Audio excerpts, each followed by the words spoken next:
Good morning or afternoon, everyone, wherever you are tuning in from. It's wonderful to have you all here today for our webinar, The Construction Logistics Cyclist Safety or CLOCS. This webinar is proudly brought to you by the National Road Safety Partnership Program, or NRSPP, in partnership with ARB Group and, of course, Transport for London. My name is Rosemary Patterson and I will co-moderate this session and provide tech support if required. My esteemed colleague, Jerome, who manages the NRSPP and its many activities, joins me in the studio as our primary moderator today. Welcome, Jerome. Thank you very much, Rosemary. And Jerome, for anyone joining us for the first time, could you tell us a little bit more about the NRSPP and its purpose? Thank you very much, Rosemary. The NRSPP has been established to provide a collaborative network for Australian businesses and organisations to help them create a positive road safety culture, both internally and externally. It aims to help organisations of all sizes, across all sectors, to share and build road safety initiatives specific to their own workplace and beyond.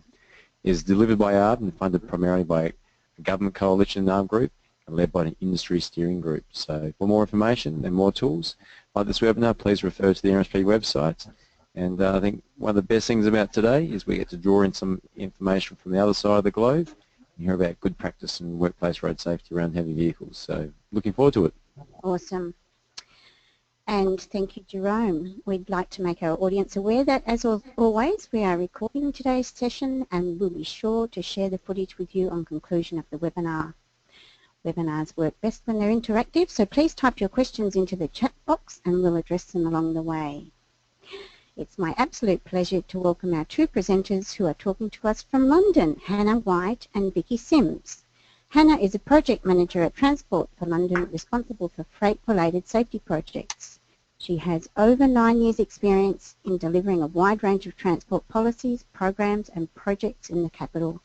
She currently manages the Construction, Logistics and Cyclist Safety CLOCS project and also Transport for London's Safer Trucks program to improve the design of heavy goods vehicles. Vicky is a project officer in Transport for London's freight and fleet team with over 9 years' experience working in the freight industry, both private and public sector. Vicky has worked on the CLOCS program since 2013, helping deliver the key program outputs, communications and stakeholder relationships. Hannah and Vicky, over to you now, and we can't wait to hear more about what you're going to tell us today. Hello, and thank you very much for inviting us to present on the construction logistics and cyclist safety projects. We're really pleased to be here, and we hope it's going to be of interest to everybody. I'm joined by Vicky, and we're going to do take it in turns to take you through the story of CLOCS, and there'll be time for questions as we go through the presentation. Please see the agenda for today, which will take 40 minutes or so, plus we have got 20 minutes there for questions. I'll first introduce a little bit about Transport for London and ourselves, before really moving on to the challenge that we've had here around work-related road safety and incidents involving vulnerable road users. A bit more information about understanding the issues and the evidence that we have collected and research commissioned so that we make sure that the solutions we've developed have been fit for purpose. Talk about CLOCS as one of the solutions to the issues we've got here, and a little bit then about what CLOCS has achieved and what we've got in terms of vision for the future. So to start a little bit about Transport for London. This is the Strategic Transport Authority for the capital here in the UK. We're responsible to the Mayor of London, and we run all of the public transport services, the underground, trams, buses, river services, and we're also responsible for licensing and regulating taxi services, as well as planning for sustainable transport such as cycling and increasing and improving walking environments.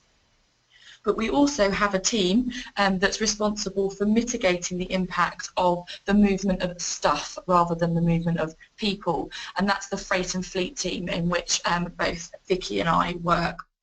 I've been in this team for 3 years, and previously I worked in a cycling team, planning policy and cycle safety schemes, and now spent 3 years working with the freight and commercial vehicle sector. And I'll let Vicky just say hello now as well.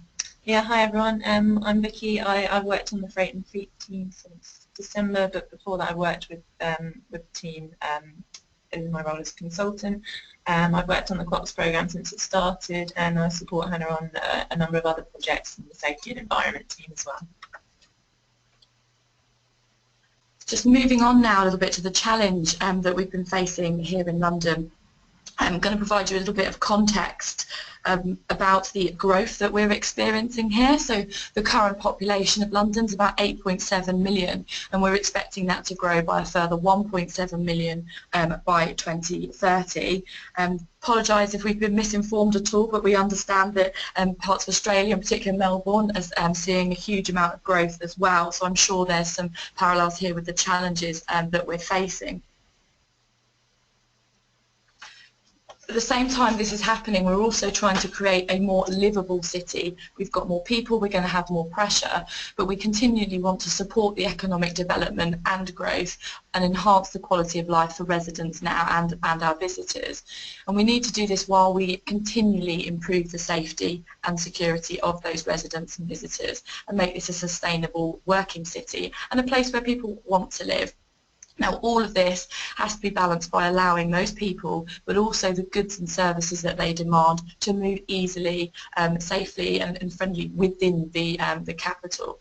So we have got a lot of competing demands here, that a lot of the team that I work in are responsible for from the commercial vehicle side. Clearly, all this growth brings with it additional demand for homes, workplaces and recreation spaces, and the scale of construction activity that's currently ongoing in London is quite apparent on this slide, and this brings with it a huge amount of construction traffic. So that's over 500,000 lorry miles per day in London, and construction traffic specifically, types of vehicles that you're seeing there in that picture, make up a third of all of the daytime heavy goods vehicle traffic that we have in London. We've also got a new mayor since May who has a very strong commitment to building affordable housing in London. So Transport for London and the Mayor of London's own remit is going to lead to a huge increase in construction traffic as well. So we really must be managing that as we're moving forward. This brings us on to more specifically the challenge that CLOCS is here to address. Sharing the roads brings with it some very tragic consequences, and we have seen last year 78% of all cyclist fatalities involving a heavy goods vehicle and 20% of pedestrian fatalities involving a heavy goods vehicle. And when we consider that they make up only 4% of the road miles driven in London, it's something we really need to look at and address specifically. Bit of background to this project we're going to talk to you about, and this really started in 2011 where 16 cyclists were tragically killed in 1 year. 9 of those were by heavy goods vehicles, and when we looked into those, the types of vehicles that were involved, 7 were specifically from the construction industry. So that's your tipper trucks, your mixer trucks, skip and waste vehicles. And the Mayor of London actually visited the widow of one of those cyclists and really acknowledged the fact that construction was overrepresented here and promised to look into that industry to understand why, and then therefore be able to understand what we could do to address this and reduce those and eradicate those collisions in the future. So we basically established that there was an issue, as Hannah's outlined, and more importantly, I suppose, the potential for this issue to become even greater as construction activity increases and the population grows. But before we could really take action, we realised that we first really needed to sort of understand the causes of these collisions and incidents, get the background behind these incidents. So back in 2012, we commissioned a review of the construction sector's transport activities to really better understand the causes. We got Transport Research Laboratory, or TRL, on board to carry out an independent review, and they produced the Construction Logistics and Cyclist Safety Report, which is really where CLOCS was born. So the report identified a number of really quite stark findings. It demonstrated to us that the established culture of health and safety that we see in the workplace, particularly on construction sites, doesn't go beyond the site gate. It really doesn't translate across to road risk and road safety. And there's a lack of awareness and therefore ownership of road risk in the construction industry. it showed us that the blind spots around construction vehicles can be up to 50% greater than blind spots on other delivery vehicles. So that's the area that the driver actually can't directly see, and it can be much larger on construction type vehicles such as tippers and cement mixers. It also confirmed what we sort of already knew, that of the incidents involving vulnerable road users and HGVs, a really disproportionate number of those involved were construction type vehicles. Additionally, it also highlighted that data around these incidents on the road really wasn't there. It was sort of a lacking set of data compared to the amount of data collected on site incidents. So it basically identified systemic failings in the way that work-related road safety is considered and managed in the construction industry. So having identified some of the problems, TRL also put forward a series of recommendations to address them. These included the creation of a nationally recognised standard on work-related road risk, something consistent that the industry could really collectively commit to and work towards. They recommended that the health and safety executives, that's the government body responsible for regulation and enforcement of workplace health and safety in the UK, it recommended that they should extend their reporting to include work-related on-road collisions. It suggested that the actual design and manufacturing of construction vehicles should be looked at and improved through collaboration, directly working with the vehicle manufacturers. And hand in hand with that recommendation was the need to actually better understand those blind spots and exactly why they're so much larger on construction vehicles. One of the key recommendations of the report was the call for stakeholders from right across the industry to take ownership and actually address the issues directly. So that's a little bit of background on the challenge and the research that we did. It's just an opportunity for any questions if you have them now. Certainly, we got a really good question that's come through from Blair. Thank you, fantastic presentation so far. Thank you to both presenters for getting up so early.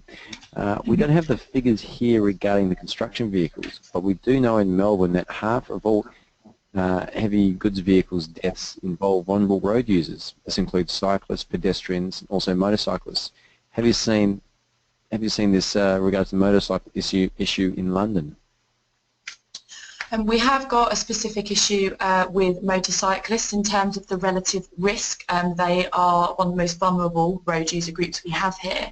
However, analysis of the figures, whilst sometimes they do involve heavy goods vehicles, the contributory factors tend to be related more to speed than they do to some of the issues with cyclists and pedestrians, which tend to be around the blind spots. So there's a different set of initiatives to tackle motorcyclists incidents, but yes, we do have an issue with that vulnerable road user group. Another question here. You mentioned earlier about the Mayor getting involved in the very early stages and going out and visiting one of the widows. Mm-hmm. Was that the catalyst? Was that the key point that took it off, and that leadership from the beginning? Is that where it all began, or? It had been rising up on the agenda because of pressure from the cycling lobby groups for some years. So we launched a cycle safety action plan back in 2010, which is when, because during 2008, 2009 there were also issues, but it really came to a head in 2011 because of the amount of activity when we were building the Olympic Park for 2012 for those games, but it was that political drive that really led to this project, because we had such high level support. So whilst the lobby group's been asking for a long time, it wasn't really until the Mayor stepped in that we had such a strong mandate to take this forward. Thank you very much. Awesome. Let's move on then. Thanks. Okay, so having commissioned the CLOCS research, we really needed to ensure that those findings and recommendations that had been presented to us were actually taken forward, picked up and turned into some positive action. So I'm just going to talk a little bit about the approach that we took as Transport for London to take CLOCS from just a research report and turn it into a full programme of activity. And then Hannah's going to just talk through some of that activity and the key delivery areas.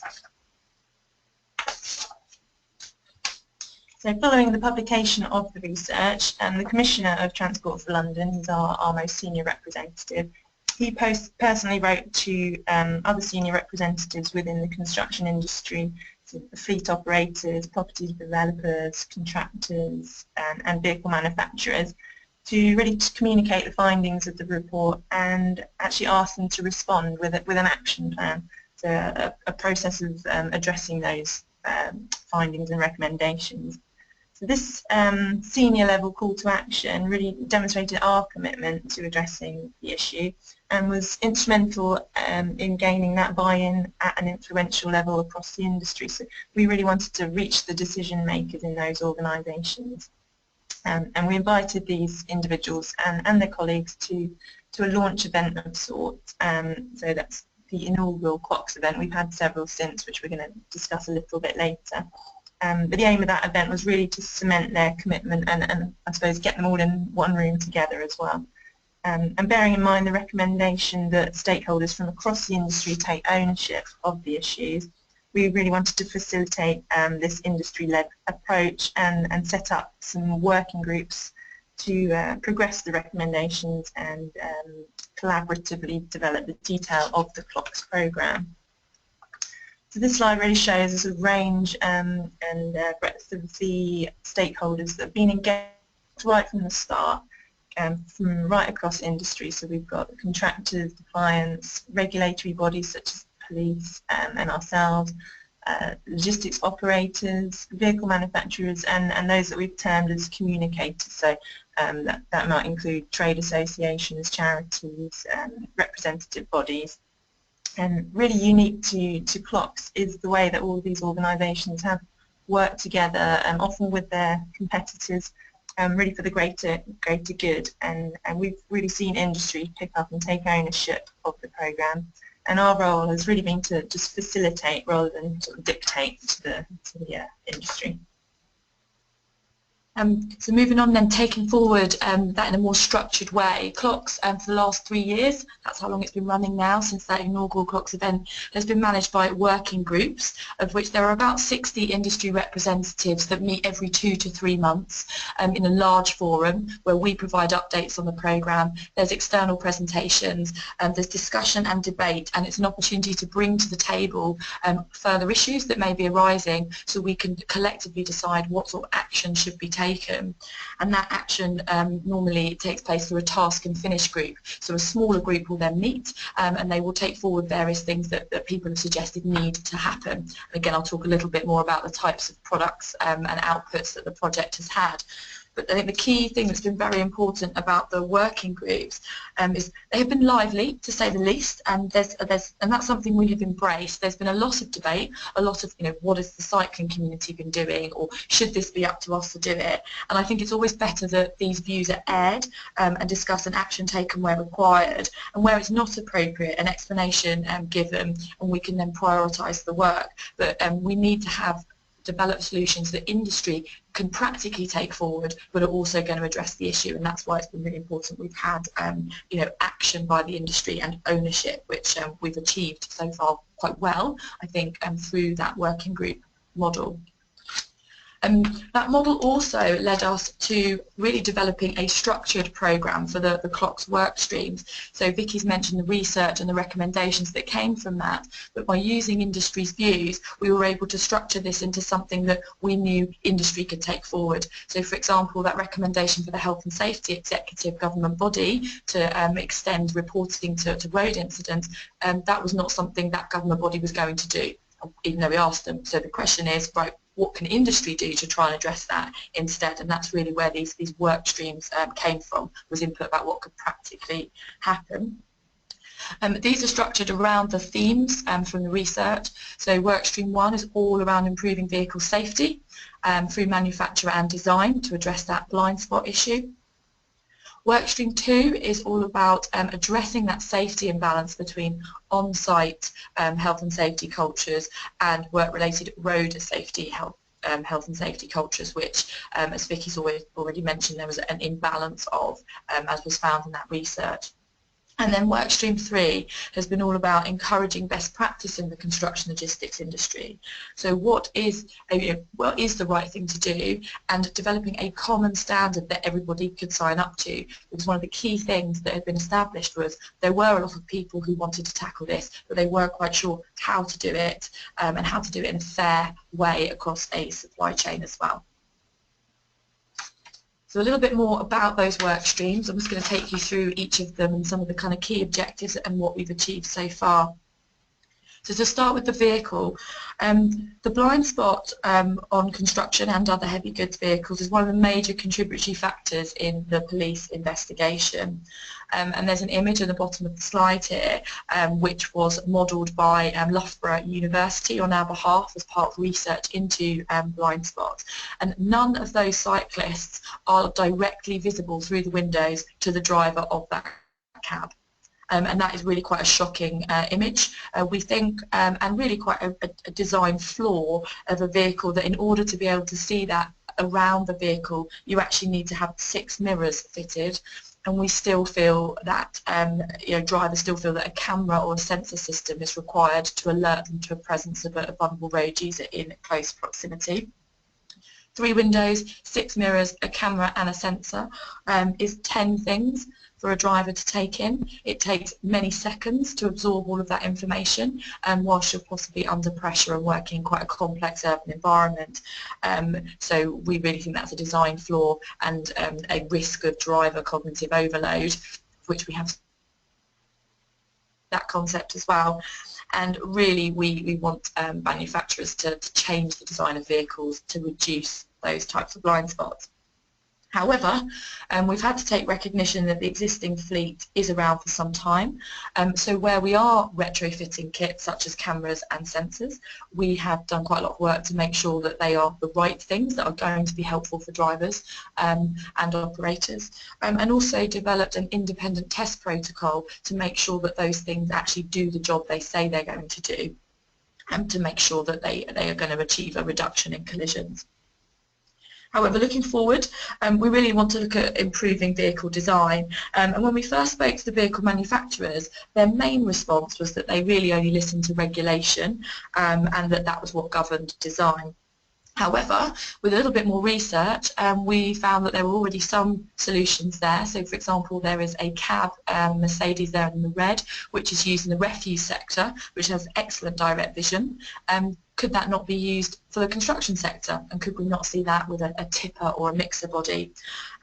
So we formed an operator delegation, the customers of the vehicle manufacturers, who went to visit them one by one and really laid down a challenge to say, if you produce as a vehicle fit for an urban environment, we will buy them. And that really did start stimulating some change, and within 18 months we had, well, I say prototype, but actually vehicles that could be used from 6 of the principal vehicle manufacturers, and they are now being purchased, bought and operated in London. Finally, we also, on this, I've got a work stream here really looking to the long-term view, taking on board the fact that vehicle design is governed by European regulation, and we have a programme of lobbying activity. In fact, I'm in Brussels twice next week in meetings to discuss those regulations, present our research, our findings and the business case for change, and to look to have that regulation change to ensure that there is improved safety around the design of heavy goods vehicles in this area. A little bit more then about Workstream 2, about addressing the safety imbalance. This has been the most challenging because we're talking about addressing an entire culture here, and it's all very embedded at that. And then creating a cultural shift is not easy, but a key thing that CLOCS has done is really shown the extent of what this safety imbalance is, and drawn parallels to how well health and safety can be managed in other sectors, so that we can look at what lessons can be learned. So if I just take you through this slide here, we have on the left-hand side, we have one of the key findings here is that the area of greatest risk is really driving. So 1,700 fatalities a year in Great Britain. About a third of those occur in the course of work. We think it could possibly be more, but a third is what the research has demonstrated to us. The body that governs and looks into investigations that occur on the railways. We have one for aviation, we have one for maritime, and as Vicky mentioned earlier, we also have the Health and Safety Executive for work-related incidents in the workplace. But other than the police, who are predominantly looking for criminal activity, we don't have a body that looks at work-related road risk in that way, and that is something that we have been kind of calling for as part of this project. However, that doesn't mean that we can't work with an industry and to do something voluntarily about this, and that's really what CLOCS is doing, is trying to get those established health and safety cultures for managing safety on a construction site and applying them to the management of road safety within their supply chains. So this workstream really has been about increasing the transparency of what's happening in order to be able to take further action. And then one thing I will say about this that became very apparent is when you talk to health and safety professionals about this issue, they are very passionate about doing something about it. And when you expose this to them as being a real gap, we've seen a huge amount of will and personal commitment to tackle this imbalance. Finally, a little bit then about work stream 3 around creating a common standard and framework in order to be able to manage this issue. And one of the key recommendations that Vicky mentioned was around having a common standard that came out of the research. And what we looked at the time was in 2013 there were 11 standards, codes of practice and guides by the sorts of organisations up on the slide there, all trying to manage, but all doing so in a slightly different way. You know, do driver training, but do this kind of driver training. Fit this equipment, but fit this type of equipment. And this is becoming very difficult for industry to be able to make the case for investment in order to be able to tackle the issue. And we actually saw quite a lot of people being resistant to doing so until they were sure there was one common standard. I think had CLOCS not come around, we could have been faced with how many more standards for managing work-related road safety. So what we did was we sat the owners of those different standards around the table, and we really kind of worked through exactly what best practice was, what that looked like, what lessons have been learned from the ones that have been existed so far, and produced one single common standard for managing work-related road risk. And it's something that industry wants. About 85% of them want one. We're not sure who the others are. We think they're probably people with competing standards, but it is generally something that's been very well received by operators in particular, who have to make quite a lot of investment in the things within that standard. Just to take you through briefly then around what it contained, it was informed by the working groups to make sure that it was something that was fit for purpose, and it includes 16 requirements, all aimed at reducing a collision between a heavy goods vehicle and a vulnerable road user. Whilst the project is called CLOCS, it is about all vulnerable road users, and all these requirements are also as fitting for pedestrians and potentially some of those motorcycle incidents as well. It includes requirements for the operators around being a quality operator and managing their collisions. It includes requirements around vehicles to tackle those blind spots, and also to warn vulnerable road users about risky manoeuvres, such as a sticker saying where there's a blind spot and a left turn audible alarm. It includes driver training requirements in vulnerable road user safety, which includes a driver spending half a day on a bike to understand what it's actually like to be vulnerable and see it from someone else's point of view. And finally, really important here was, for the first time, the standard included requirements for the construction client, so those people employing the vehicle operators. This standard actually gave them a whole set of responsibilities around how they manage their logistics activity. Site access and egress, the loading, the unloading, the routing, moving things out of peak hours, for example, and really importantly, checking compliance with that CLOCS standard throughout their supply chain. We also, through those task and finish groups, have developed supplementary guidance and tools to help people implement the requirements in the standard. Some of these are paper-based, and some of these are actually online tools. For example, for collision reporting and management, we have a database and a system where people can put lessons learned about collisions when they investigate them, which people can use. And this has really been something that we continually review every couple of years to make sure it's fit for purpose and up to date with best practice. Before we move on to the next section about and chance for questions, I really want to talk through a section about a key learning and focus that we've had from CLOCS.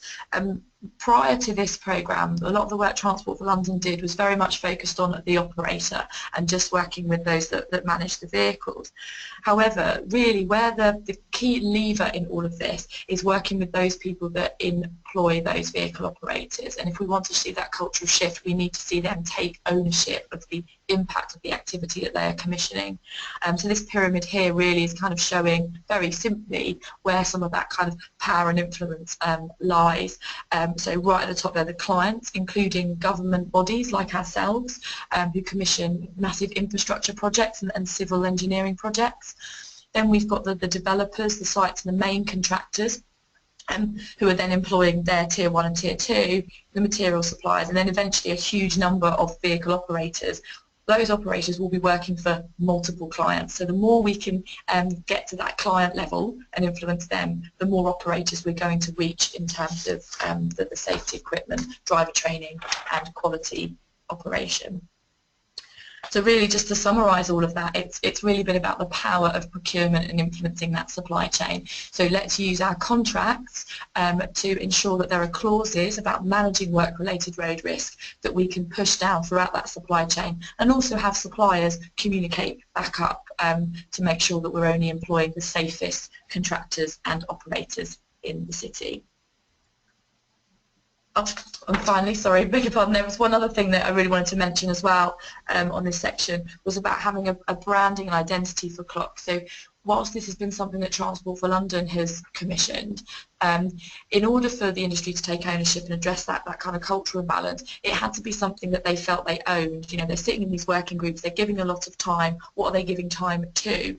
So quite early on in the programme, it was suggested at a group that we gave it branding and identity, and within, I think it was about 8 weeks, we commissioned and had set up this branding. So it's something that can be applied not just in London, but across the rest of the UK as well. And now there definitely is time for questions. Wonderful, fantastic presentation thus far. So our first question here, we've got one here from Mark. Has there been any analysis identifying the risks to people working in the road corridor as vulnerable road users? Yes, there has been, and this is something that has been is already managed quite well, and it's one of the key things around this safety imbalance. So for those people who are working within the road, they are covered by the Health and Safety and Work Act, which is managed by the Health and Safety Executive. So as if you're working in the road environment, there are a huge number of controls, processes, training, and compulsory things that people have to do in order to be able to do that. And then that is something that is managed reasonably well. It's still a risky job, but there is a legal and policy framework to govern that, but there isn't something of the same magnitude in law for vulnerable road users, like members of the public who are not working. Thank you. We got one here from Royce, which it comes in 2 parts. What work was completed to look at the wider hazards outside of the heavy vehicles in the fatalities, injuries and near misses involving vulnerable road users, and what was considered and done to change the behaviours of the vulnerable road users, such as infrastructure and education? Okay, so we publish our road safety figures quarterly now in London, and we have a team of people who are always looking at those to see and map the trends and see what's happening. So there is a huge programme of work across looking at kind of the different issues.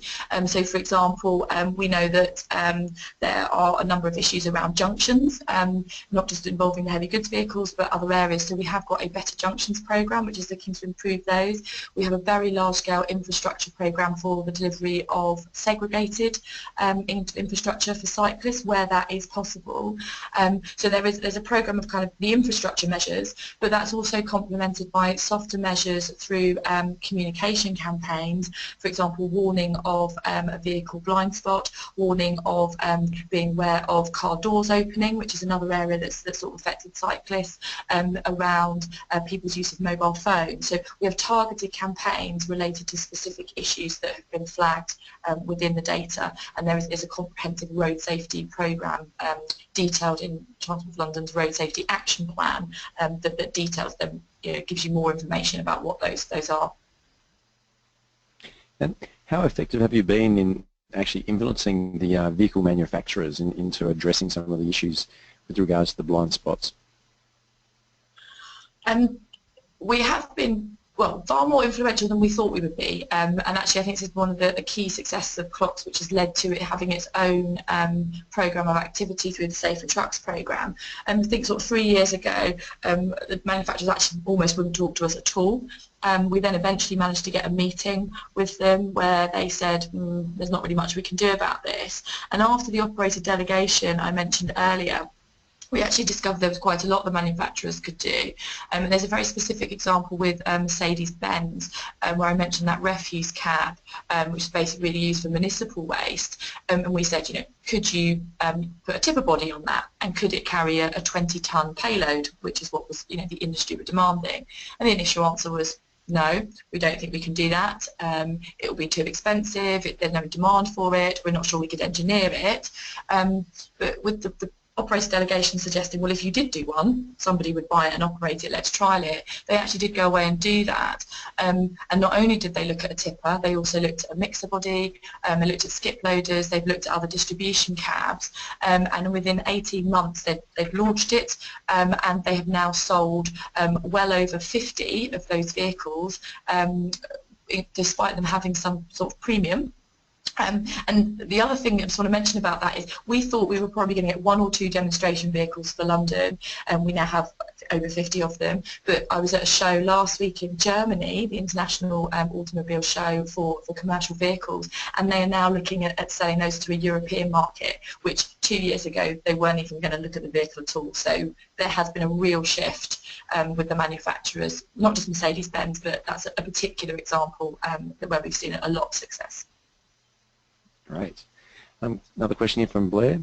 The code covers side underrun protection. What's your experience in this, and have you found it to be effective? Similarly, are you able to provide more details about route selection, how this works? So with regard to the side underrun protection, that's something that, in fact, nearly most vehicles have to have fitted anyway under law, apart from the construction which have been previously exempt because they are classified as off-road vehicles. So there was, we don't believe off-road vehicles really should be operating in a city environment. They may be doing some off-road work either side, but they spend the majority of the time on road, which is one of the reasons why side underrun protection is a requirement in the standard. What has also happened in London though is because side underrun protection is governed by a law, and we have been able to introduce a local regulation to close that exemption for a number of vehicles. And the reason I mention this is because in terms of the evidence, this was all looked into by the Department for Transport in the UK, who actually did analysis of side underrun protection and its benefits in order to bring it into to regulation. So there is some research around that available at a national level as well as in London.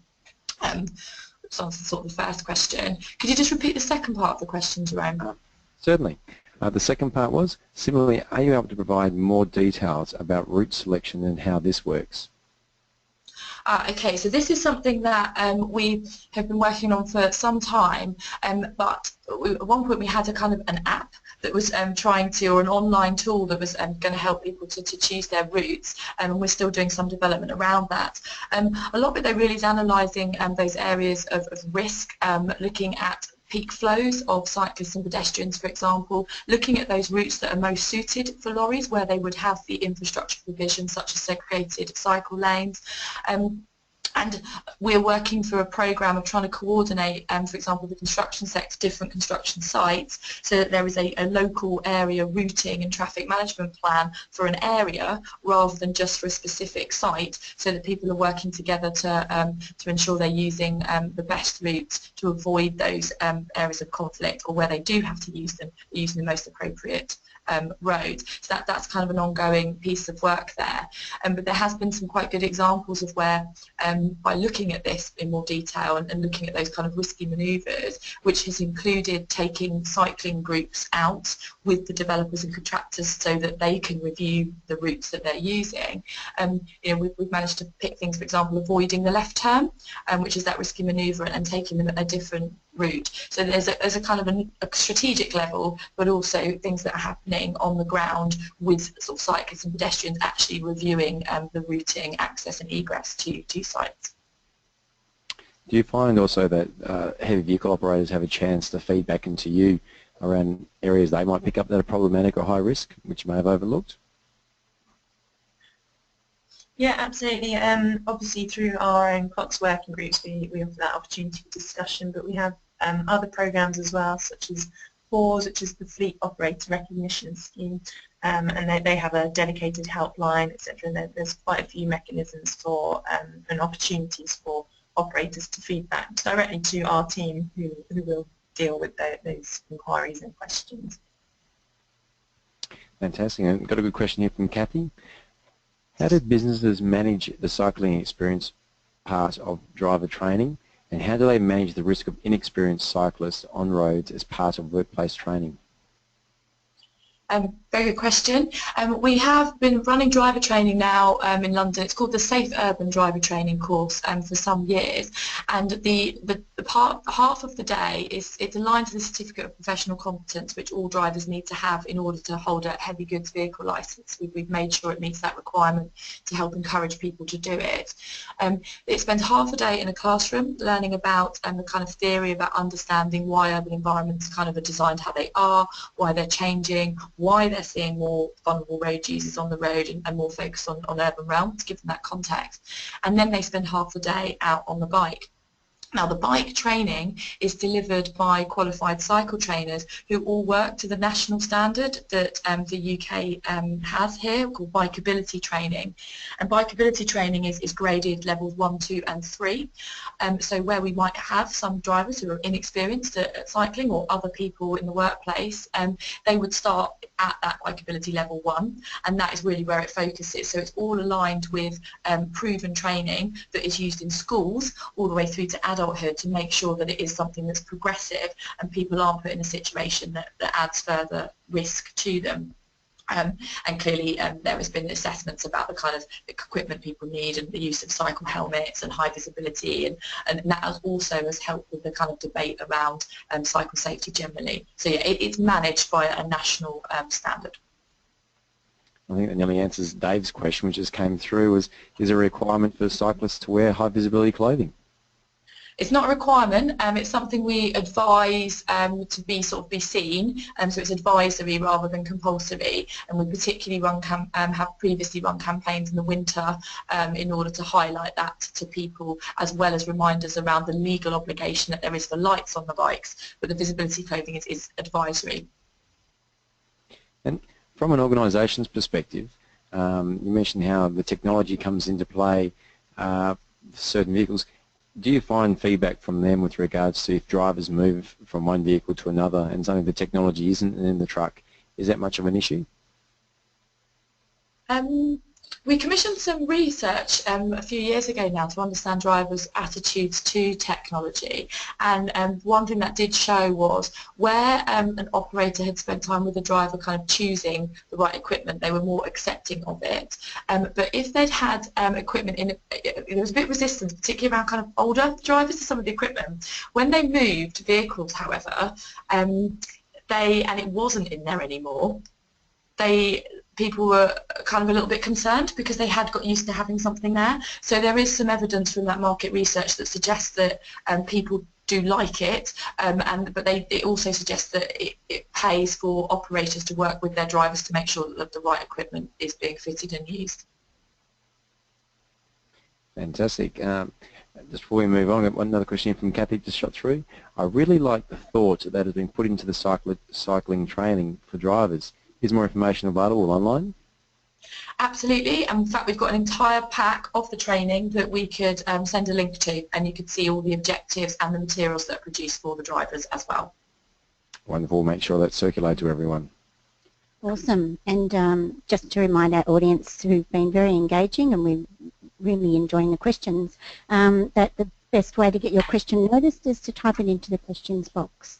Thank you very much. We're ready to move on. Thank you. Yeah, so what has CLOCS actually achieved since it started back in 2013? So there's constantly a high level of output and progress going on as the programme moves forward, but a lot of this work is sort of behind the scenes, we're sort of beavering away in the background, but it's important to us that we keep industry engaged and in touch with what we're actually working on, what we're doing, and especially including those that might not be directly engaged in those regular working groups that we hold. So we've hosted regular CLOCS progress events. So I mentioned the first inaugural event we held, but since then we've held regular events. They started off every 6 months, but as the sort of scale of those events, it's become an annual event now. And our next event is scheduled for March 2017. And these are really a look back in the past year of what we've done, what we've achieved, the outputs, and also look forward to what we want to work towards in the future. And we now see regularly over 650 delegates at these events. They feature a conference session with speakers from across the industry, and panel sessions, Q&A, a chance for people to have their say. And in parallel to this, we run an exhibition with some of the safer trucks that are out there, and also the safety equipment that can be fitted to the existing trucks, really the sort of tangible outputs of CLOCS. And these events are really crucial to us in sort of showcasing what can be done and also what has been done. And just looking at some of the statistics that we've pulled together, I think it's fair to say that CLOCS is making an impact. So over 20,000 trucks have now been fitted with enhanced safety features, and over 30,000 drivers, that's a little bit out of date now there, 30,000 drivers have undertaken safe urban driving training that Hannah was just talking about. There's now over 250 higher vision trucks on the roads. These are the vehicles with the increased glass, the lower cab, bigger windscreen. And that's equates to approximately around about £5 million worth of industry investment, which I believe is around about 9 million Australian dollars. We also now have over 320 CLOCS champions. So these are organisations that have actually signed up and committed to adhere to the requirements of the CLOCS Standard, actually signed a memorandum of understanding. And crucially, over 40 of those are clients. So those are the organisations implementing CLOCS down their supply chain, as Hannah discussed earlier, with that pyramid of sort of influence. And as you can see from the map on the right-hand side, it's awareness of the programme has really increased just in 2 years, and not just in London where we're based, but nationally, which is something we're really working to roll CLOCS out as a national standard and national programme. We've actually been recognised for the progress we've made as well. So back in December last year, we were awarded the Prince Michael International Road Safety Award, and subsequently we were selected as the Premier Award winner of those awards. So the programme was praised for the way that private and public sector organisations have really worked together to address the challenges of vulnerable road user safety. And it was really held up as a good example of successful cooperation. And from our own experience and perspective, I don't think we feel that we would have been able to sort of make the waves that we had without the weight of industry behind us as well. So it was really nice to actually be recognised for that. Okay, so I just want to really finish a little bit here about what our vision is for the project in the future.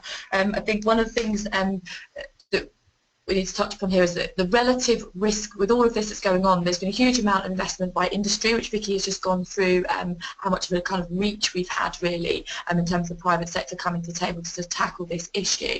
The relative risk of being involved in a collision while cycling in London has fallen. We have got an increase in construction activity, we have an increase in cycling, but we're not seeing an increase in the absolute numbers of people being involved. Though clearly it's very difficult, and I'm sure those that tuned in as well have their own challenges of being able to prove exactly one measure against another, but it is certainly something that we're seeing the relative risk falling. So in terms of where we want to get to in the future then, we talked about these health and safety cultures on site, and these here are all logos, strap lines from construction industry, principal contractors and projects. Now all of them are about safety, they're about Vision Zero, about Target Zero, about making sure that nobody involved working within their project are going to be harmed in the course of work. And now, whilst that's fantastic, it's a great aspiration, but really, why is the work-related road risk, that's put there through the activity of their supply chain not currently being considered necessarily in the same way? So I guess the message is quite simple in terms of what our vision is that that is treated in the same way, and that there is a similar approach to eradicating killed and seriously injured vulnerable road users involving construction vehicles. So that's all we really wanted to say about the CLOCS story, and now there is some time for some more questions. Fantastic, thank you very much. So our first sort of question here, I guess, is obviously goes back to drawing on, you mentioned lively debate. These sort of events happen. Have you seen a sort of a bridging in attitudes between the heavy vehicles, the cyclists, the pedestrians, the police? Have these sort of groups come together more and have a stronger dialogue?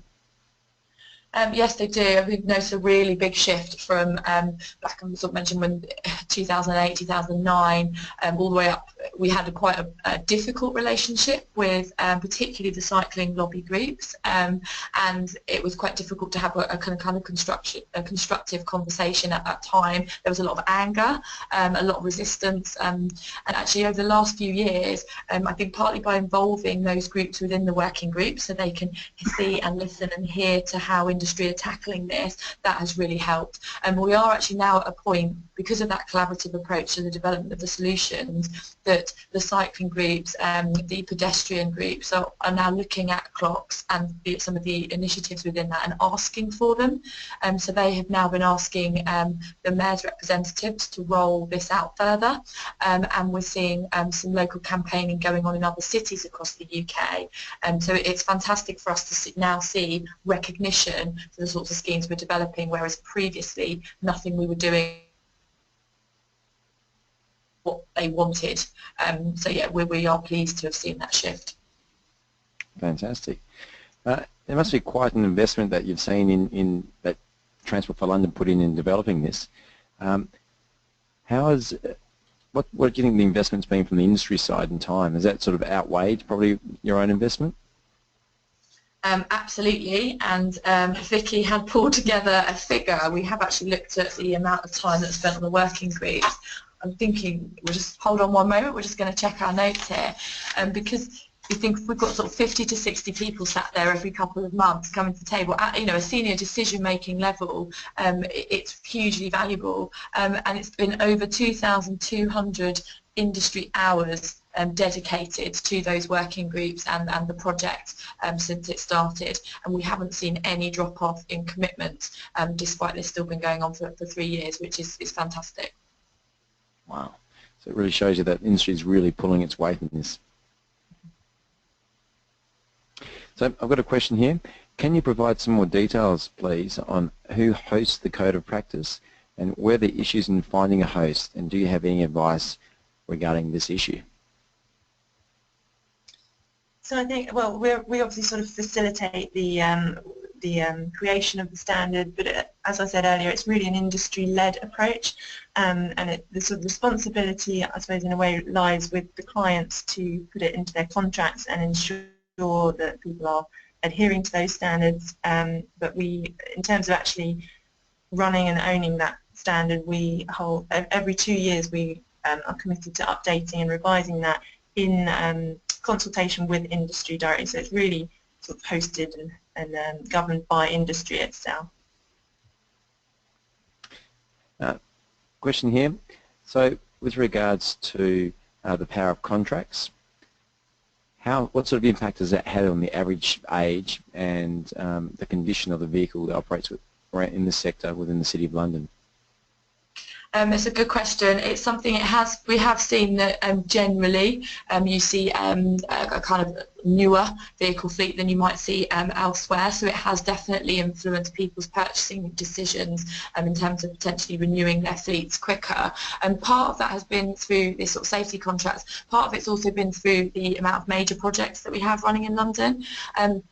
And just looking forward to, there's a huge project called Thames Tideway that's about to come on board, which is replacing all of our Victorian sewer systems, and they are doing a lot of work around this direct vision and visibility of the lorries, which means because it's going to be a project that's going to be running for in excess of sort of 8 to 10 years in London, we're really able to influence the new generation of vehicles to make sure they are the safest possible through that project. So we know that they are going to be mandating a certain safety standard around direct visibility, which is really going to see a change in the types of vehicles.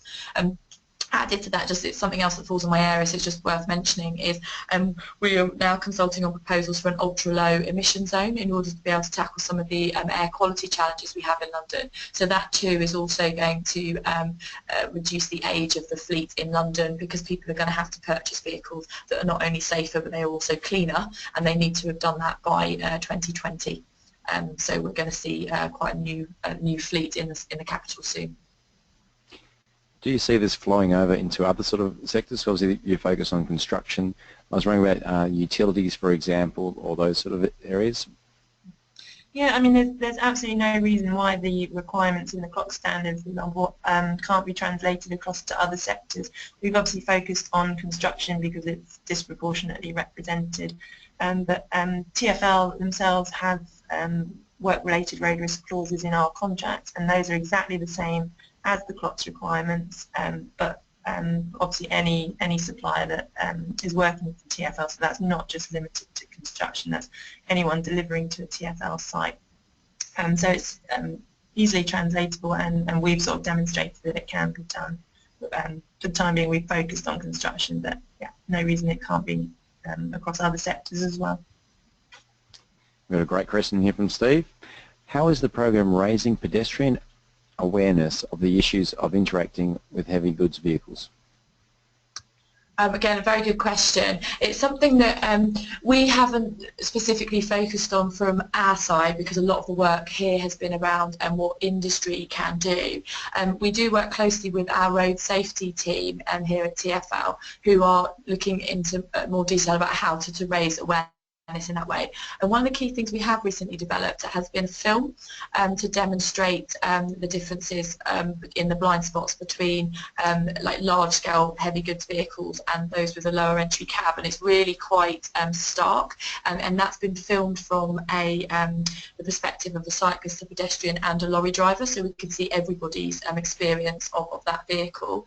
And we also run, in partnership with the police, a programme called Exchanging Places, where people are invited to sit in the cab of a lorry physically and understand how much you can or really fundamentally cannot see from that cab as a driver. And we've had nearly 30,000 people go through that programme, so equivalent to what we've had from the driver side with the on-bike training. But I think it's pretty fair to say there is more work to do about raising awareness, and also how we go about doing that to make sure that it's informing people and it's not in any way suggesting that people are at fault, because this is all about everybody taking responsibility for what they can do to avoid it, and we do need to be careful in how we position that messaging. Has there been an outcry at all for those organisations that can't meet the code?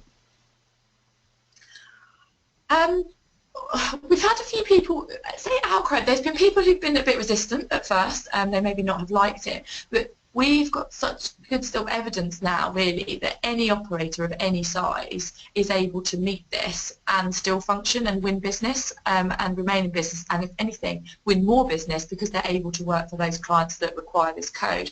So whilst there was a concern initially about how this might affect particularly smaller operators or owner drivers, the fact that we have got representatives from all fleet sizes able to do this, and we're able to kind of push back on those questions now and say actually it is possible. And I think one of the key messages from us as well has been this is an investment, it's not a cost. If you're investing into driver training, being a quality operator, putting the safety equipment on, you should actually be seeing a return on that in the longer term future. You will have a reduction in collisions. We've seen reductions in insurance premiums. You know, you are more likely to win work. You're going to be more efficient, for example, on how you manage your fuel because your drivers are driving better in the urban environment. So yeah, we've not as much outcry as we thought. And that's a great one to sort of close off, and Hannah, I think that's a fantastic message to finish it off with. Awesome. And thank you so much, Hannah and Vicky, for getting up early and sharing your awesome work with us. And thank you, Jerome. And the audience has been amazing with their great questions. We'd like to thank everyone for joining us today. We'd love to hear your feedback by the survey that will launch shortly. We hope that you'll join us again for future webinars. Thank you, everyone. Thank you. Thanks.